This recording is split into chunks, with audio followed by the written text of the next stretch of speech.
শুরু করছি মেধাবীর supernova app থেকে ফাইনাল এক্সাম ক্র্যাশ কোর্সের নবম শ্রেণীর গণিত ক্লাস। আজকের ক্লাসে থাকছে অধ্যায় 6 পরিমাপের ত্রিকোণমিতি ও অধ্যায় 9 বিস্তার পরিমাপ। যে কোনো জিজ্ঞাসায় তোমরা মেধাবীর সুপারনোভার হটলাইন নাম্বারটিতে কল করতে পারো। এছাড়া থাকছে ফেসবুক পেজ মেধাবীর সুপারনোভা, সেখানে গিয়েও নক করতে পারো। মেধাবীর সুপারনোভা অ্যাপ থেকে চলে এলাম পরিমাপের ত্রিকোণমিতি অধ্যায়টিতে।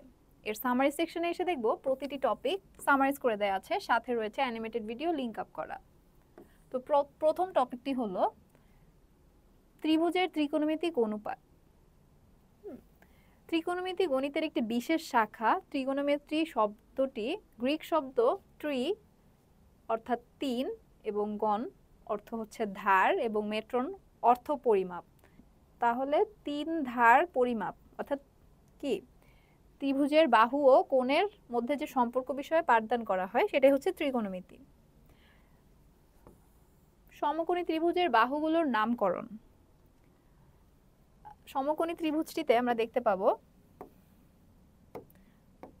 সমকোণের যে সন্নিহিত বাহু তাকে ভূমিও বলা হয়, আর হচ্ছে লম্ব যেটি সেই বাহুটিকে বলা হচ্ছে বিপরীত বাহু, আর সমকোণের বিপরীত যে বাহুটি সেটি হচ্ছে অতিভুজ। তো এভাবে আমরা সমকোণী ত্রিভুজের বাহুগুলোর নামকরণ করেছি। এরপর রয়েছে শীর্ষবিন্দু, এগুলোকে ক্যাপিটাল লেটার দ্বারা লেখা হয়। তারপর হচ্ছে এই কোণের নামকরণ যেভাবে করা হয় গ্রিক বর্ণমালা ব্যবহার করে, যেমন আলফা, বেটা, গামা, থেটা, ফাই, ওমেগা। তো আমরা সাধারণত থেটাটা বেশি ইউজ করি। এরপর সূক্ষ্মকোণের ত্রিকোণমিতিক অনুপাত। তো আমরা বিভিন্ন ত্রিকোণমিতিক অনুপাতগুলো দেখব কিভাবে এসেছে, বাহুগুলো কিভাবে, এই যে এখানে রয়েছে, এই টেবিল থেকে আমরা মনে রাখবো এবং এগুলো ব্যবহার করেই পরিমাপ করব। এরপর রয়েছে বিভিন্ন কোণের সাপেক্ষে ত্রিকোণমিতিক অনুপাতের মান, যেমন 30 ডিগ্রির জন্য মান কেমন হবে, 60 ডিগ্রির জন্য এই 6টি অনুপাতের মান কেমন হবে, 90 ডিগ্রির জন্য অনুপাতের মান কেমন হবে।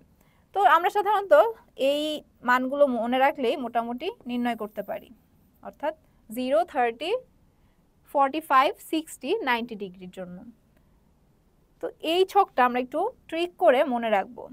আমরা যেমন সিরিয়ালি মনে রাখতে পারি, যেমন সাইনের জন্য 0, হাফ, 1/√2, √3/2, 1।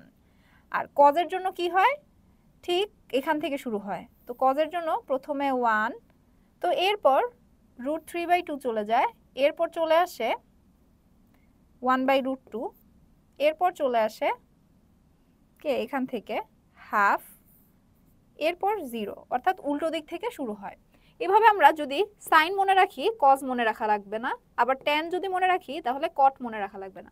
এইভাবে আমরা এই মানগুলো মনে রাখবো, কারণ এগুলো একটু মনে রাখতে হয়। এছাড়া তুমি ক্যালকুলেটর ব্যবহার করে মান নির্ণয় করতে পারবে, কিন্তু সবসময় তো আসলে ক্যালকুলেটর ব্যবহার করা কনভেনিয়েন্ট না। তো এইভাবে আমরা মনে রাখবো। তারপর হচ্ছে উন্নতি ও অবনতি কোণ।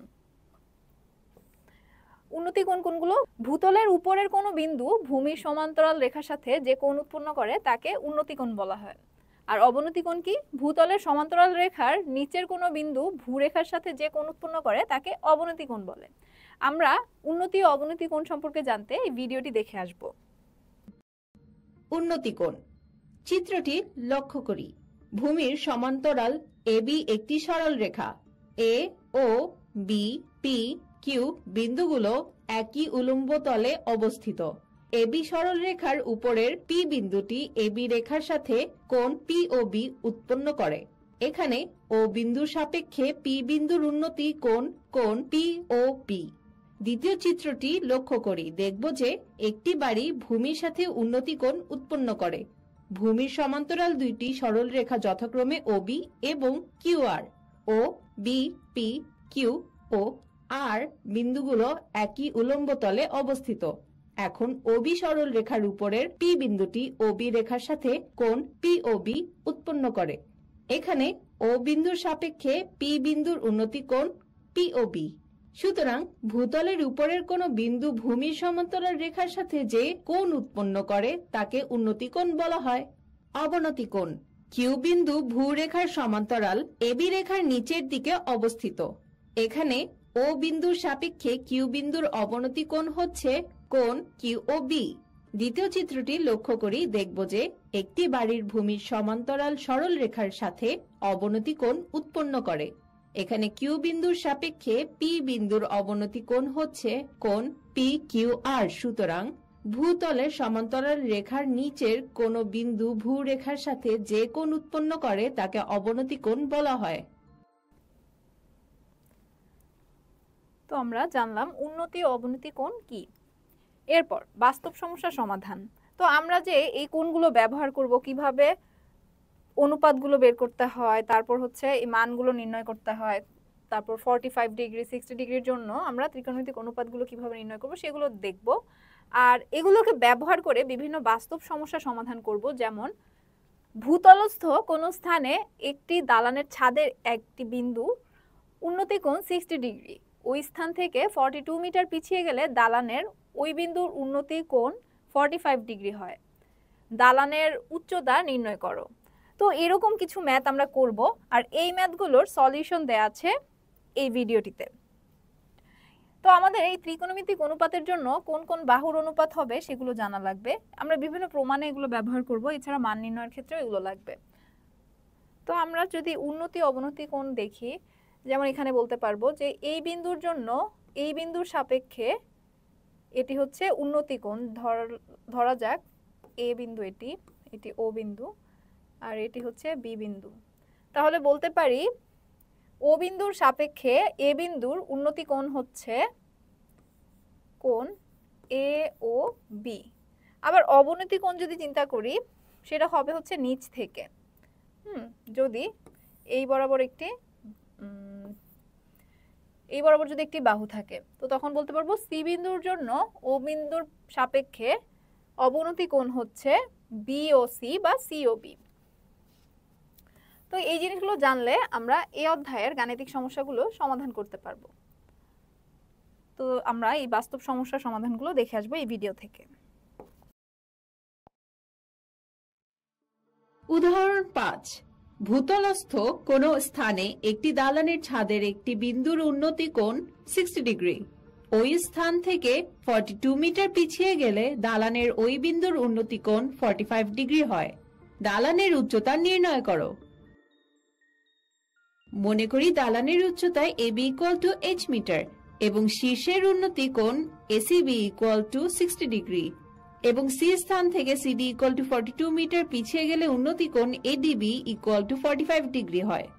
ধরি BC equal to x metre. সুতরাং BD equal to BC plus CD equal to x plus 42 metre. সুতরাং ত্রিভুজ এবিসি থেকে পাই tan কোণ ACB equal to AB by BC বা tan 60 degree equal to h by x বা √3 equal to h by x। সুতরাং x equal to h by √3। আবার ত্রিভুজ এবিডি থেকে পাই tan কোণ ADB equal to tan 45 degree equal to AB by BD.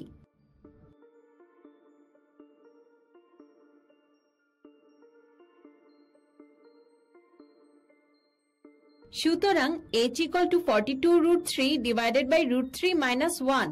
সুতরাং h equal two 99.373। সুতরাং দালানটির উচ্চতা 99.373 মিটার। উদাহরণ 6। একটি খুঁটি এমনভাবে ভেঙে গেল যে তার অবিচ্ছিন্ন ভাঙা অংশ দণ্ডায়মান অংশের সাথে 30 ডিগ্রি কোণ উৎপন্ন করে খুঁটির গোড়া থেকে 10 মিটার দূরে মাটি স্পর্শ করে। খুঁটির সম্পূর্ণ দৈর্ঘ্য নির্ণয় করো। সমাধান। মনে করি খুঁটির সম্পূর্ণ দৈর্ঘ্য AB equal to h metre. খুঁটিটি BC equal to x metre উচ্চতায় ভেঙে গিয়ে বিচ্ছিন্ন না হয়ে ভাঙা অংশ দণ্ডায়মান অংশের সাথে কোণ বিসিডি ইকুয়াল টু 30 ডিগ্রি উৎপন্ন করে খুঁটির গোড়া থেকে বিডি ইকুয়াল টু 10 মিটার দূরে মাটি স্পর্শ করে। এখানে CD equal to AC equal to AB minus BC equal to h minus x metre. ত্রিভুজ বিসিডি থেকে পাই tan কোণ BCD equal to BD by BC বা tan 30 degree equal to 10 by x। আবার sin কোণ BCD equal to BD by CD বা sin 30 degree equal to BD by CD. সুতরাং h = 37.321। সুতরাং খুঁটির দৈর্ঘ্য 37.32 মিটার। তো এখানে প্রথম ম্যাথটিতে বলা আছে cos θ = 3/4 হলে থিটা কোণের অন্যান্য ত্রিকোণমিতিক অনুপাতগুলো নির্ণয় করো। তো অন্যান্য ত্রিকোণমিতিক অনুপাতগুলো কি কি? sin θ, tan, cot, sec, cosec। তো এদের জন্য আমাদের কি কি লাগবে? ত্রিভুজের তিনটি বাহুর মান লাগবে। তো তাহলে কি করব? তাহলে আমরা জানি না হচ্ছে এই বাহুর দৈর্ঘ্য। তো এই বাহুর দৈর্ঘ্য আমরা কিভাবে বের করব? সেটা বের করতে পারলে আমরা বাকি ত্রিকোণমিতিক অনুপাতগুলো নির্ণয় করতে পারবো। কারণ কি প্রতিটির জন্য আমাদের কি কি লাগবে? লম্ব, ভূমি ও অতিভুজের দৈর্ঘ্য জানা। তো এখন আমরা এইখান থেকে জানতে পারছি যে cos হচ্ছে 3/4, তার মানে হচ্ছে 3 কি ভূমি, আর 4 হচ্ছে এর অতিভুজ। কারণ কি আমরা জানি cos θ সমান হচ্ছে ভূমি বাই অতিভুজ। তাহলে আমরা এখান থেকে জেনে গেলাম যে ভূমি হচ্ছে আমার 3 আর অতিভুজ হচ্ছে 4। তো তাহলে এইভাবে আমরা কি করি? তাহলে এই দুটি বাহুর দৈর্ঘ্য জানলে আরেকটি আমরা কিভাবে নির্ণয় করতে পারি? পিথাগোরাসের উপপাদ্য ব্যবহার করে। তাহলে সমকোণী ত্রিভুজ এবিসি হতে পিথাগোরাসের উপপাদ্য অনুসারে পাই ab² + bc² = ac²। অর্থাৎ এই অতিভুজের বর্গ বাকি দুই বাহুর বর্গের সমষ্টির সমান। তো এরপরে হচ্ছে আমরা বাকি দুই বাহুর যেগুলোর মান জানি সেগুলো লিখে ab এর মান নির্ণয় করব। তো এখানে ab² সমান তাহলে আসে কি 16 - 9। সেখান থেকে আমরা পাচ্ছি ab² = 7। তাহলে ab সমান হচ্ছে √7। এখন আমরা ab পেয়ে গেছি। তাহলে তিনটি বাহুর দৈর্ঘ্যই জানি। এরপর কি করব আমরা? এরপর আমরা বাকি ত্রিকোণমিতিক অনুপাতগুলো নির্ণয় করে ফেলব। এখানে sin θ সমান আমরা জানি লম্ব বাই অতিভুজ। তাহলে ab বাই ac, ab এর মান কত? √7 আর ac হচ্ছে 4। তো এটা হচ্ছে sin θ র মান। এরপর যদি দেখি cos θ সমান ভূমি বাই অতিভুজ। তো তাহলে bc এর মান কত? 3 আর ac হচ্ছে 4। এরপর tan θ যদি করি একইভাবে লম্ব বাই ভূমি, তাহলে লম্ব হচ্ছে √7 আর ভূমি হচ্ছে আমার 3। একইভাবে ভূমি বাই লম্ব, অর্থাৎ এর উল্টোটা হবে, ভূমি উপরে আর লম্ব হচ্ছে √7। এরপর এখানে যদি আসি, এদেরকে যদি লিখি sec θ সমান কি অতিভুজ বাই ভূমি। অতিভুজ কত? AC আর ভূমি হচ্ছে BC। তাহলে যদি লিখি অতিভুজ হচ্ছে 4 আর ভূমি হচ্ছে 3। তো এইভাবে আমরা cosec θ লিখব। AC এর মান হচ্ছে 4 আর AB এর মান হচ্ছে √7। তো এইভাবে আমরা ত্রিকোণমিতিক অনুপাত নির্ণয় করব।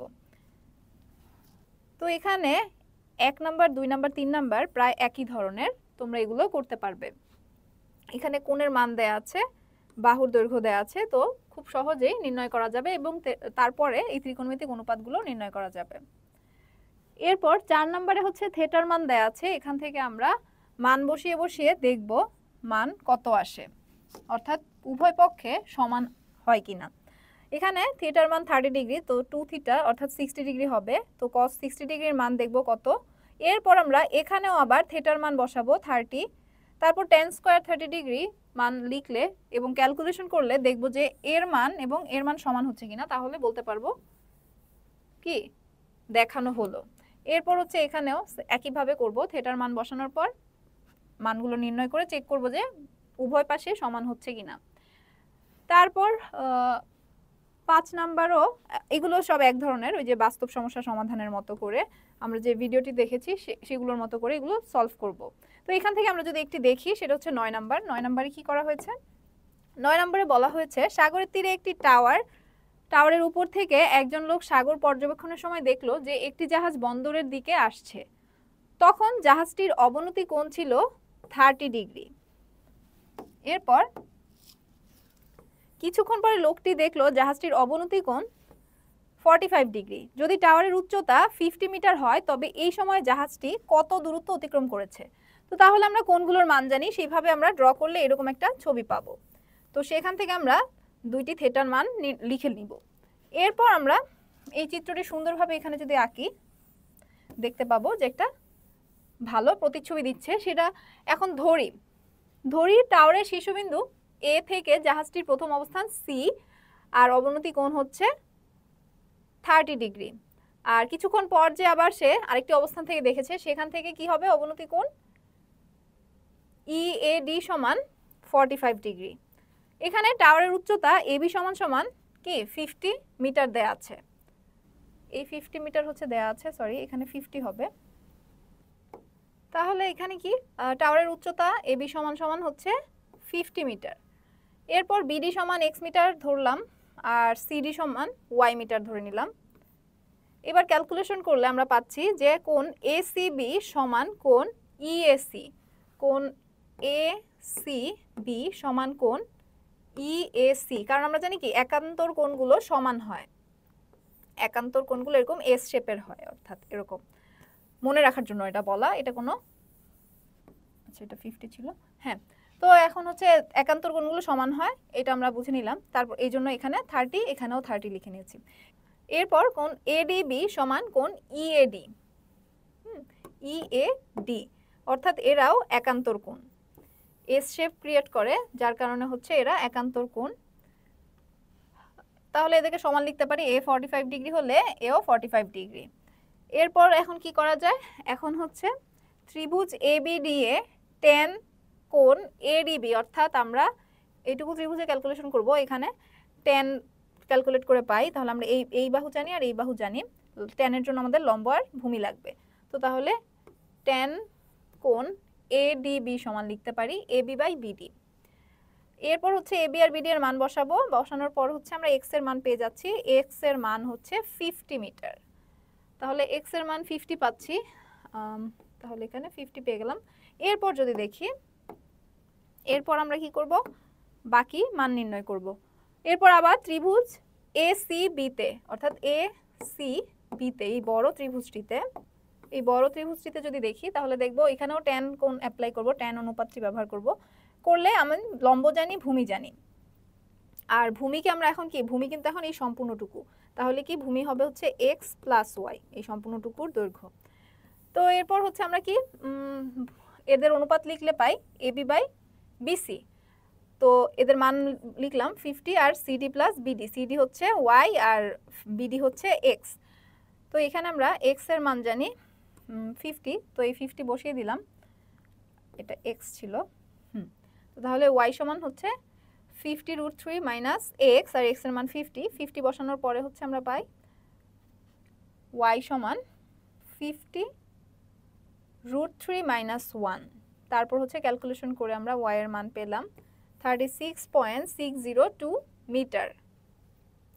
আমাদের কি জানতে চেয়েছিল 9 নম্বরে, তবে এই সময় জাহাজটি কত দূরত্ব অতিক্রম করেছে।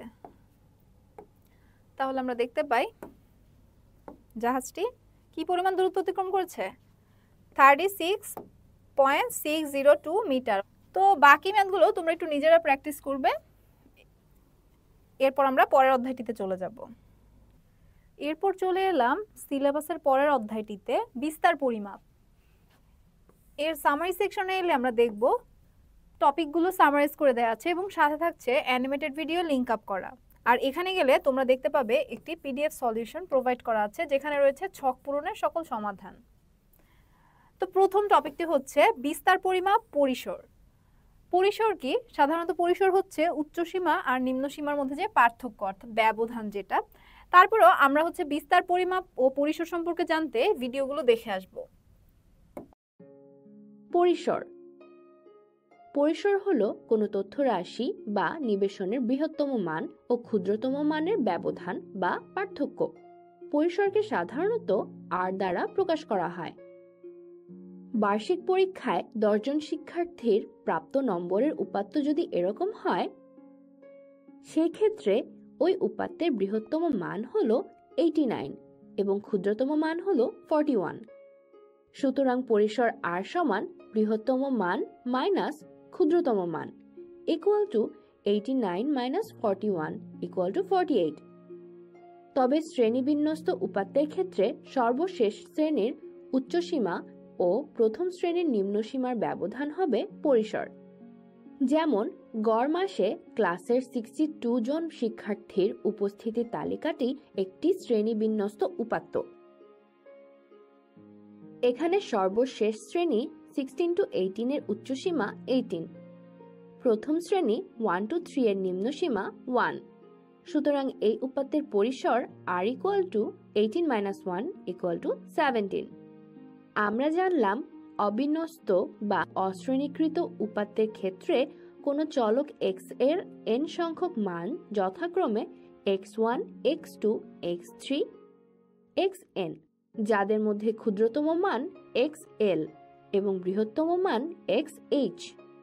সুতরাং পরিসর r = xh - xl।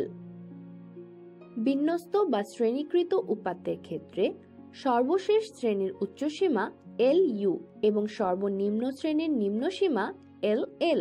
সুতরাং পরিসর r = lu - ll। পরিসর ব্যবহারিক জীবনে খুব একটা ব্যবহৃত হতে দেখা যায় না, তবে বিশেষ কয়েকটি ক্ষেত্রে পরিসরের ব্যবহার অনস্বীকার্য। যেমন তোমরা প্রতিদিন রেডিও বা টেলিভিশনে আবহাওয়ার পূর্বাভাস জেনে থাকো। আবহাওয়াবিদগণ দৈনিক তাপমাত্রা বিবরণ দেওয়ার সময় গড় তাপমাত্রার কথা না বলে সর্বনিম্ন ও সর্বোচ্চ তাপমাত্রার কথা বলে থাকেন, অর্থাৎ তারা উপাত্তের পরিসর ব্যবহার করে থাকেন। তোমরা অনেকেই শেয়ার বাজারের কথা শুনে থাকবে। শেয়ার বাজারে প্রতিনিয়ত শেয়ারের দাম কমে অথবা বাড়ে, তাই শেয়ারের বিক্রেতা ও ক্রেতা উভয়কেই শেয়ারের সর্বনিম্ন ও সর্বোচ্চ মূল্যের পরিসর জানতে হয়। শেয়ার মূল্যের পরিসর জানা থাকলে দর কষাকষিতে শেয়ার ক্রেতা ও বিক্রেতার ক্ষতির সম্ভাবনা কম থাকে। বিস্তার পরিমাপ। একটি পুকুরের পানিতে যদি তুমি পাথর ছুঁড়ে মারো, তাহলে দেখা যাবে পানিতে ঢেউ সৃষ্টি হয়েছে। পাথর পুকুরে যেখানে গিয়ে পড়বে তার চারদিকে ঢেউয়ের একটা বিস্তার দেখা যায়। পরিসংখ্যানেও বিস্তার আছে এবং এই বিস্তারের পরিমাপ করা প্রয়োজন হয়। কোনো বিষয়ে সিদ্ধান্ত গ্রহণের ক্ষেত্রে তথ্য বা উপাত্তের কেন্দ্রীয় মান আমাদের মোটামুটি একটা ধারণা দেয়, কিন্তু অপেক্ষাকৃত নির্ভুল সিদ্ধান্তের জন্য উপাত্তগুলোকে সূক্ষ্মভাবে বিশ্লেষণ ও ব্যাখ্যা করার প্রয়োজন হয়। সেক্ষেত্রে উপাত্তগুলো কেন্দ্রীয় মানের চারপাশে কিভাবে ছড়িয়ে ছিটিয়ে আছে সে সম্পর্কেও আমাদের জানতে হবে। একটা উদাহরণের মাধ্যমে বিষয়টি ব্যাখ্যা করা যাক। ধরো তোমার জেলাতে যেসব স্কুল আছে সেগুলোর মধ্যে একটা ক্রিকেট টুর্নামেন্ট আয়োজন করা হলো। প্রতিযোগিতার 10টি ম্যাচে তোমার স্কুলের দুজন ব্যাটসম্যান এ ও বি এর করা রানগুলো এখানে দেওয়া আছে। এখন আমরা ব্যাটসম্যান এ এর মোট রান সংখ্যার গড় বের করে পাই 53, আবার ব্যাটসম্যান বি এর মোট রান সংখ্যার গড় পাই 53। এবার দুজন ব্যাটসম্যানের রানের মধ্যক নির্ণয় করি। ব্যাটসম্যান এ এর রান সংখ্যাগুলোকে মানের ঊর্ধ্বক্রম অনুসারে সাজিয়ে পাই। তাহলে এখান থেকে ব্যাটসম্যান এ এর রানের মধ্যক পেলাম 53। আবার ব্যাটসম্যান বি এর রান সংখ্যাগুলোকে মানের ঊর্ধ্বক্রম অনুসারে সাজিয়ে পাই। সুতরাং ব্যাটসম্যান বি এর রানের মধ্যক 53। দেখা যাচ্ছে দুজনেরই রানের গড় এবং মধ্যক একই। তোমাদের কি মনে হয় এই দুজন খেলোয়াড়ের পারদর্শিতা একই? একেবারেই না, কারণ সমান সংখ্যক ম্যাচ খেলে ব্যাটসম্যান এ এর রানের পরিসর 0 to 117 এবং ব্যাটসম্যান বি এর রানের পরিসর 46 to 60। উভয় ব্যাটসম্যানের রানগুলো সংখ্যা রেখায় সাজিয়ে দেখা যাক। দেখা যাচ্ছে ব্যাটসম্যান বি এর স্কোরের বিন্দুগুলো কেন্দ্রীয় মানের খুব কাছাকাছি অবস্থান করছে। অন্যদিকে ব্যাটসম্যান এ এর স্কোরের বিন্দুগুলো কেন্দ্রীয় মান থেকে অনেক দূরে দূরে ছড়িয়ে ছিটিয়ে আছে, যদিও তাদের রানের গড় ও মধ্যক একই। তাই আমরা বলতে পারি কোনো একটি বিষয়ে বস্তুনিষ্ঠ সিদ্ধান্ত গ্রহণের ক্ষেত্রে সংগৃহীত উপাত্তের কেন্দ্রীয় প্রবণতার পরিমাপই যথেষ্ট নয়। কেন্দ্রীয় মানের সাপেক্ষে উপাত্তগুলোর বিস্তারও পরিমাপ করা প্রয়োজন, কেননা এটি কেন্দ্রীয় মানের যথার্থতা যাচাই করে। যে তথ্য সারির বিস্তার যত কম তার কেন্দ্রীয় মানগুলো তত বেশি প্রতিনিধিত্বকারী। আজকের আলোচনা থেকে এটাই বলা যায় যে কেন্দ্রীয় মান থেকে উপাত্তের অন্যান্য মানগুলোর ব্যবধানই হলো বিস্তার। এর সাহায্যে উপাত্তের কেন্দ্রীয় মান হতে অন্যান্য মানগুলো কত দূরে অবস্থান করছে সেই সম্পর্কে ধারণা পাওয়া যায়। পরিসংখ্যানবিদ এ.এল. বলিয়ার মতে, dispersion is the measure of the variation of the items, অর্থাৎ বিস্তার হলো তথ্য সারির উপাত্তগুলোর ভিন্নতার পরিমাপ। সুতরাং যে গাণিতিক পরিমাপের সাহায্যে কোনো নিবেশনের কেন্দ্রীয় মান হতে অন্যান্য মানগুলোর ব্যবধান নির্ণয় করা হয় তাকে বিস্তার পরিমাপ বলা হয়। তো আমরা বিস্তার পরিমাপ ও পরিসর সম্পর্কে জেনে আসলাম। এখানে তোমাদের বইয়ের যে কনসেপ্ট সেটা ভালোভাবে ব্যাখ্যা করে দেওয়া হয়েছে। এরপর গড় ব্যবধান। গড় ব্যবধান হলো একটি পরিসংখ্যানিক মাপকাঠি যা একটি নিবেশনের মধ্যে সংখ্যাগুলোর গড় মান থেকে তাদের বিচ্যুতির গড় পরিমাণ নির্দেশ করে। কোনো নিবেশনের গড়, মধ্যমা ও প্রচুরক থেকে সংখ্যাগুলোর ব্যবধানের পরম মানের সমষ্টিকে মোট গণসংখ্যা দ্বারা ভাগ করলে যে মান পাওয়া যায় তাকেই আমরা গড় ব্যবধান বলে থাকি। এবার আমরা বই থেকে একটু দেখব গড় ব্যবধান কিভাবে নির্ণয় করতে হয়। তো গড় ব্যবধান নির্ণয়ের ক্ষেত্রে বিন্যস্ত উপাত্ত থেকে নির্ণয় করা যায়, আবার অবিন্যস্ত বা অশ্রেণীকৃত উপাত্তের গড় ব্যবধান নির্ণয় করা যায়।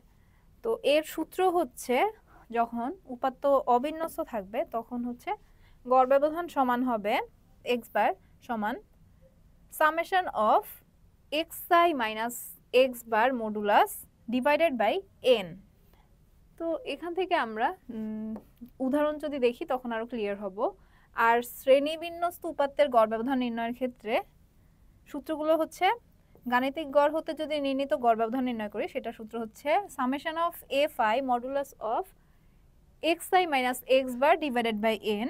আর মধ্যক হতে যদি গড় ব্যবধান নির্ণয় করতে চাই তখন হবে summation of fi xi minus me modulus divided by n। আর প্রচুরক হতে যদি নির্ণয় করতে চাই তবে হবে summation of fi modulus xi minus m naught divided by n।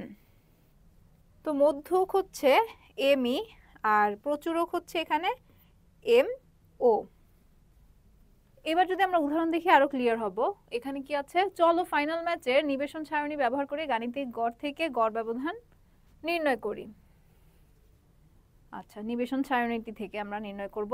তো এই ক্ষেত্রে আমাদের প্রথমে কি করতে হবে, গাণিতিক গড় নির্ণয় করে নিতে হবে, তারপরে তো গড় ব্যবধান। আচ্ছা, তাহলে গাণিতিক গড় সমান কি, x বার সমান a plus summation of fi uy divided by n গুণন h। তো এখানে fi হচ্ছে রান সংখ্যা আর uy হচ্ছে আমাদের বিচ্যুতি, ধাপ বিচ্যুতি। ধাপ বিচ্যুতি কিভাবে নির্ণয় করে, ধাপ বিচ্যুতি নির্ণয় করে হচ্ছে xi minus a divided by h। এ হচ্ছে আবার অনুমিত গড়। অনুমিত গড় কিভাবে নির্ণয় করে আমরা এক একে করে দেখি। গাণিতিক গড় নির্ণয়ের পূর্বে আমাদের অনুমিত গড় নির্ণয় করে নিতে হবে। অনুমিত গড় হচ্ছে এই যে মধ্যবিন্দুগুলো, এগুলো সবগুলোকে যোগ করে যতগুলো সংখ্যা আছে তত দিয়ে ভাগ দিব, অর্থাৎ n এর মান দ্বারা ভাগ করব। তাহলে আমরা পাচ্ছি কি অনুমিত গড়, যেটা হচ্ছে 10.5। এরপর তো প্রথমে আমরা মধ্যবিন্দু নির্ণয় করব। তার জন্য কি করতে হবে, উচ্চ সীমা আর নিম্ন সীমা যোগ করে 2 দ্বারা ভাগ করব, অর্থাৎ 1 প্লাস 4 ডিভাইডেড বাই 2 সমান 2.5। এখানে দেখতে পাচ্ছি তা। তো আমাদের এইভাবে প্রতিটি মধ্যবিন্দু নির্ণয় করব। এরপর নির্ণয় করব হচ্ছে ধাপ বিচ্যুতি। ধাপ বিচ্যুতি কিভাবে, এই প্রতিটির জন্য xi minus a divided by h। xi হচ্ছে আমার এটা, মাইনাস a হচ্ছে আমার এই যে অনুমিত গড় 10.5। তো আমি যদি এটা থেকে এটা মাইনাস করি তাহলে পাচ্ছি মাইনাস 8 আর ডিভাইডেড বাই h কত আমার, h হচ্ছে এখানে কত, h হচ্ছে 4। তাহলে আমি যদি ভাগ করি কত পাচ্ছি, 8 ভাগ হচ্ছে 4, তাহলে পাচ্ছি 2 মাইনাস 2 হচ্ছে, কারণ কি বিয়োগ করছি কার থেকে কাকে, এটা ছোট সংখ্যা আর এ হচ্ছে বড় সংখ্যা 10.5, তো মাইনাসের আসবে।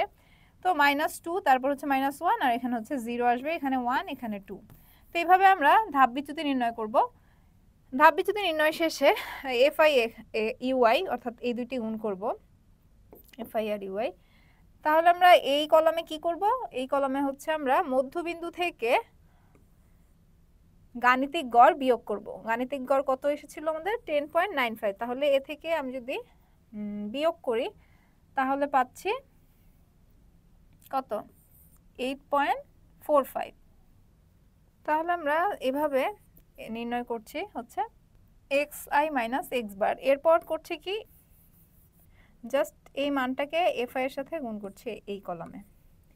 তো এইভাবে আমরা এই সারণী করার পরে আমরা কি করব, গড় ব্যবধান নির্ণয় করব। তো গাণিতিক গড় থেকে গড় ব্যবধান নির্ণয়ের ক্ষেত্রে সূত্র হচ্ছে এটা, এখানে জাস্ট মানগুলো প্লট করলেই আমরা পেয়ে যাচ্ছি। তো আমাদের মূলত জানতে হবে যে এই কলামগুলো তৈরি করতে হবে এবং এই মানগুলো নির্ণয় করতে হবে, এরপর আমরা এগুলো ব্যবহার করে সূত্র জেনে বসিয়ে ফেলতে পারবো। তো 3 নাম্বার ম্যাথটি যদি দেখি আমরা, ফাইনাল ম্যাচের নিবেশন সারণী ব্যবহার করে মধ্যক থেকে গড় ব্যবধান নির্ণয় করি। তো প্রথমে আমাদের গড় ব্যবধান নির্ণয়ের পূর্বে আমাদের মধ্যক নির্ণয় করে নিতে হবে। তো মধ্যক নির্ণয়ের সূত্র আমরা জানি, মধ্যক ME সমান L plus N/2 minus FC গুণন H/FM। এখানে L হচ্ছে 9, যা হলো আমাদের কি মধ্যক শ্রেণীর নিম্ন সীমা।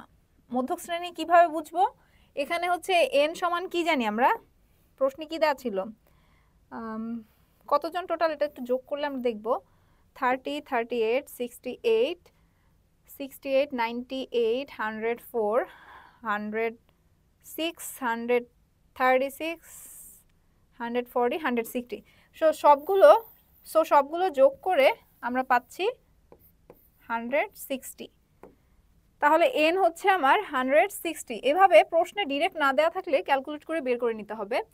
তো আমার n হচ্ছে 160, একে আমরা যদি 2 দ্বারা ভাগ করি, যেহেতু এটা জোড় সংখ্যা, 2 দ্বারা ভাগ করলে আমরা মধ্যক হবে 80তম পদ, অর্থাৎ 80তম পদটি কোথায় আছে আমরা দেখব শ্রেণীব্যাপ্তিতে। 80তম পদ কত থেকে কততে আছে সেটাও প্রশ্ন থেকে দেখে আসি। 1 থেকে তো এখানে হচ্ছে 24, এরপরে হচ্ছে 24 আর 32 যোগ করলে কত হয় 56, কিন্তু আমার ইয়ে হচ্ছে 80। তাহলে এখানে আসলে কত হচ্ছে 56 প্লাস 32 হচ্ছে 62, 92। তো আমাদের মধ্যক শ্রেণী হচ্ছে এটা 9 থেকে 12। এভাবে বের করে নিব। কিভাবে বের করব? 2 দ্বারা ভাগ করেছি n কে, তারপর হচ্ছে যেই শ্রেণীটা পেয়েছি সেটা, অর্থাৎ 80তম পদ যেটা, সেটা কোন শ্রেণীতে আছে সেটা যোগ করার জন্য আমরা এখান থেকে যোগ করে করে দেখব কত হলে 80 হয়। তো এখানে এসে আমাদের 92 মতো হয়েছে, যা হচ্ছে আমার 80, 92 অর সামথিং কিছু একটা হয়েছে, যা হচ্ছে আমার 80 কে ক্রস করেছে। তার মানে হচ্ছে 80 আমার এই শ্রেণীতে, মধ্যক শ্রেণীর 80তম পদ হচ্ছে আমার এই রেঞ্জের মধ্যে আছে। তো এর লোয়েস্ট যে মান, নিম্ন সীমা যেটা, সেটা হচ্ছে 9। একে L দ্বারা প্রকাশ করা হয়। এই L হচ্ছে আমার 9। আর FC কি? FC হচ্ছে মধ্যক শ্রেণীর পূর্ববর্তী ক্রমযোজিত সংখ্যা, সেটা হচ্ছে 56। আর FM হচ্ছে আমার মধ্যক শ্রেণীর রান সংখ্যা, FI যেটা। তারপরে হচ্ছে H জানি ব্যবধান এখানে 4 করে, তো শ্রেণী ব্যবধান হচ্ছে 4। তো এই মানগুলো জানলে আমরা এদেরকে এখানে বসিয়ে, এই সূত্রে বসিয়ে পাচ্ছি মধ্যক এত। এবার যে সূত্রটি মধ্যক থেকে গড় ব্যবধান নির্ণয়ের, সেখানে আমরা সবগুলো মান বসিয়ে পাই। এখানে ME এর মান যে নির্ণয় করলাম অর্থাৎ মধ্যক, তা বসালে আমরা পাচ্ছি এত। এখানে summation of FI minus ME অর্থাৎ মধ্যক 11 পয়েন্ট যেটা এসেছে, সেটা করলে আমরা পাচ্ছি এত। সামেশন অর্থাৎ সামেশন হচ্ছে এই যে এখানে এই সবগুলোকে যোগ করলাম, যোগ করে হচ্ছে আমরা এটা পেয়েছি। এখানে কি যোগ করা হয়েছে? FI modulus of XI minus ME, এটার সামেশন হচ্ছে 740.08। তো এইভাবে আমরা সূত্রটা শুধুমাত্র জানলে, মানগুলো কোনটা কি জানলে নির্ণয় করে ফেলতে পারবো। এর পরের সূত্রটি ছিল আরেকটি প্রচুরক থেকে, সেটিও প্রচুরক নির্ণয় করে আমরা করে ফেলবো। এরপরে যদি পরিমিত ব্যবধান রয়েছে আর ভেদাঙ্ক, এখানে গেলে আমরা উদাহরণ দেখতে পাবো।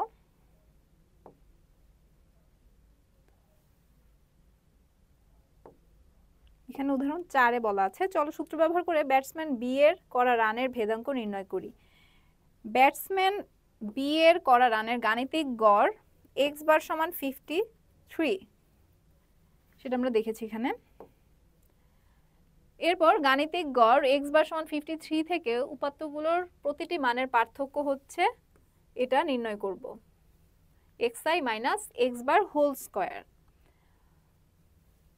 তো xi থেকে x বার অর্থাৎ 53 কে যদি বিয়োগ করি তাহলে যেটা পাচ্ছি 0।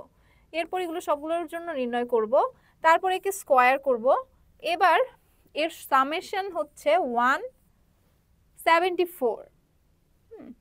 174, একে আবার আমরা n দ্বারা ভাগ করলে আমরা পাচ্ছি 17.4। তাহলে এখানে হচ্ছে ভেদাঙ্ক নির্ণয়ের জন্য আমরা শুধুমাত্র কি করি, এর পার্থক্যকে স্কয়ার করি, তারপর সাম করি, সমষ্টি। তো পার্থক্যের কি বর্গের সমষ্টি হচ্ছে ভেদাঙ্ক। হ্যাঁ, এরপর যদি দেখি, এখানে মোটামুটি ভেদাঙ্কই শেষ টপিক ছিল।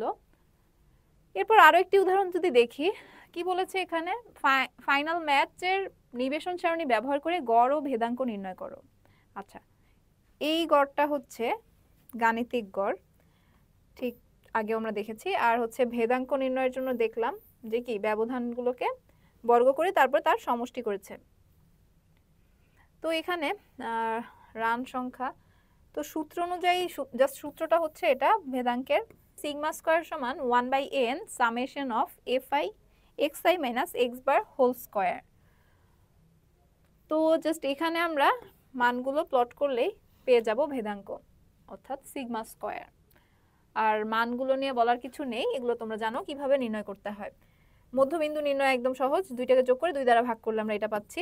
এরপর রান সংখ্যা তো দেয়াই ছিল, তারপরে fi xi দুটোকে গুণ করলাম, তো এই দুটোকে গুণ করে করে fi xi পেলাম। তারপর হচ্ছে যে এদের ব্যবধান x বার আমরা জানি, বা না থাকলে আগে নির্ণয় করে নিব, সেটা হচ্ছে এটা। এরপর fi xi minus x bar whole square. তো এখান থেকে আমরা সূত্রটা অ্যাপ্লাই করে পেয়ে যাব ভেদাঙ্ক। আর হচ্ছে গাণিতিক গড়ের ক্ষেত্রে summation of fi divided by n, এরপর হচ্ছে গাণিতিক গড় এভাবে নির্ণয় করে নিব। তো তোমার যা করতে হবে এই অধ্যায়ের জন্য প্রতিটি সূত্র খুব ভালোভাবে মনে রাখতে হবে, এবং সূত্রের কোন লেটারটি কি মিন করে সেটা ভালোভাবে জেনেই তুমি সবগুলো ম্যাথ কমপ্লিট করতে পারবে। পরিমিত ব্যবধান নির্ণয়ের সূত্রগুলো কি কি, সিগমা সমান জাস্ট রুট ওভার ওই যে আমাদের সিগমা স্কয়ার, অর্থাৎ ভ্যারিয়েন্স বা ভেদাঙ্কের যে সূত্রটি তাকে বর্গমূল করলে আমরা পেয়ে যাচ্ছি। অর্থাৎ পরিমিত ব্যবধান সিগমাকে আমরা নির্ণয় করি কিভাবে, ভেদাঙ্কের বর্গমূল করে। ভেদাঙ্ক ছিল সিগমা স্কয়ার, তো আমরা জানি সিগমা স্কয়ার থেকে বর্গমূল করলে সিগমা হয়ে যায়, সেজন্য আমরা সিগমা স্কয়ার অর্থাৎ ভেদাঙ্কের যে সূত্রটি ছিল তাকে শুধুমাত্র বর্গমূল করলেই পরিমিত ব্যবধানের সূত্র পেয়ে যাচ্ছি। এছাড়াও যেটা করা যায়, একে যদি একটু সিম্পলিফাই করি তাহলে হচ্ছে এইভাবে লেখা যায়। তারপরে হচ্ছে সহজ বা অনুমিত গড় বা সংক্ষিপ্ত পদ্ধতি, পরিমিত ব্যবধান সমান summation of D square by n minus summation of D by n whole square. এইভাবে আমরা নির্ণয় করতে পারি, যেখানে a হচ্ছে অনুমিত গড় আর d হচ্ছে x মাইনাস a। এরপর যদি দেখি আমরা আরো কিছু উদাহরণ দেয়া আছে এই সম্পর্কিত, পরিমিত গড় কিভাবে নির্ণয় করে। আমরা এই উদাহরণটা দেখি, উদাহরণ 6। ধরো তোমার দলের 8 জন শিক্ষার্থীর ওজন কেজিতে দেয়া আছে আর কি। চলো সহজ বা সংক্ষিপ্ত পদ্ধতিতে উপরের তথ্য রাশির পরিমিত ব্যবধান নির্ণয় করি। তাহলে এখানে ছক অনুযায়ী আমরা যদি করি, এখানে d সমান কি x মাইনাস a দেখেছি আমরা, আর এখানে d স্কয়ার থাকবে আর হচ্ছে রাশি x। তাহলে এই রাশিগুলোকে লিখবো আর এখানে, তো তাহলে আমরা এগুলো ক্যালকুলেট করে জাস্ট সূত্রে প্লট করলেই মানগুলো পেয়ে যাচ্ছি। এরপরে আরো উদাহরণ করে দেয়া আছে, তোমরা এগুলো একটু দেখে অনুশীলনীতে চলে যাবে। তো অনুশীলনের সব ধরনের ম্যাথই আমরা মোটামুটি দেখে ফেলেছি, কিভাবে করতে হয় সেগুলো জানি। যেমন তথ্যরাশির পরিসরণ নির্ণয় করো, একদম প্রথমের টপিকটি ছিল আর কি। তারপর হচ্ছে নিচের তথ্যরাশির গাণিতিক গড় ও মধ্যক থেকে গড় ব্যবধান নির্ণয় করো, এটা সূত্র আমরা জানি। তারপর হচ্ছে প্রদত্ত উপাত্তের গাণিতিক গড় ও মধ্যক থেকে গড় ব্যবধান নির্ণয় করো। গাণিতিক গড় ও মধ্যক থেকে গড় নির্ণয়ের সূত্র আমরা দেখে এসেছি, শুধুমাত্র ওই সূত্রগুলোতে মান বসিয়েই আমরা পেয়ে যাব গাণিতিক গড় এবং মধ্যক থেকে গড় ব্যবধান। এরপর হচ্ছে প্রতিদিন রিকশায় স্কুলে আসা যাওয়া বাবদ সবুজ ও মৌলির যথাক্রমে 50 ও 80 টাকা খরচ হয়। সবুজ ও মৌলির খরচের পরিমিত ব্যবধান নির্ণয় করো। তারপর হচ্ছে দেখাও যে উপাত্ত দুটির গড় ব্যবধান পরিসরের অর্ধেক। তাহলে এখানে যদি আমরা সবুজ ও মৌলির খরচের পরিমিত ব্যবধান নির্ণয় করতে চাই তাহলে যেটা করব, আচ্ছা ধরে নিব যদি সবুজের টাকে x1 ধরি সেটা হচ্ছে 50, আর মৌলির খরচ যদি ধরি x2 তাহলে হচ্ছে 80। এবার এদের জাস্ট কি করব, ব্যবধানটাকে আমরা মডুলাস করব। তো ব্যবধান কত এদের, একটা থেকে একটা বিয়োগ করলে আমরা দেখতেই পাচ্ছি 30। তো আমি যদি 50 থেকে 80 বিয়োগ করি পাবো হচ্ছে -30, যেটাকে মডুলাস করলে পাবো 30।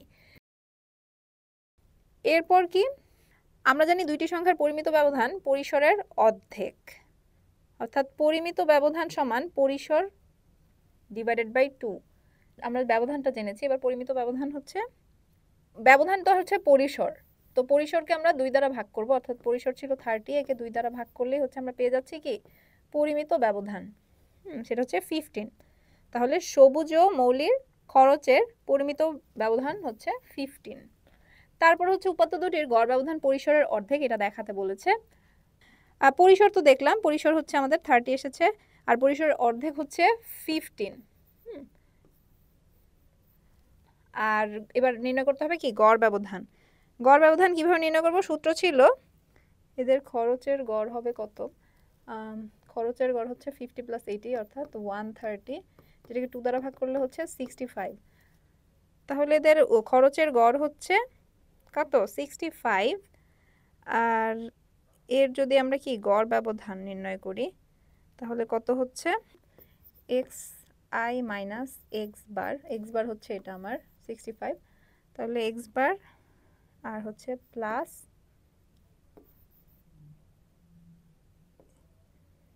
x, মানে xi বলতে এখানে 1 আর এখানে 2 minus x bar divided by 2, তাহলে কত আসছে, এখানেও আসছে আমার 15।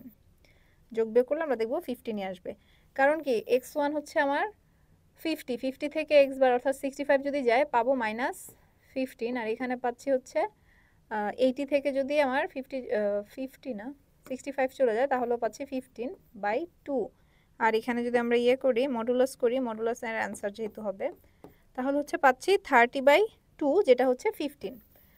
তো আলটিমেটলি আমরা হচ্ছে কি পেয়েছি, খরচের গড় ব্যবধান 15 পেয়েছি, খরচের গড় ব্যবধানও 15 পেয়েছি, পরিসরের অর্ধেক হচ্ছে 15। তো এটাই হচ্ছে প্রমাণ হয়।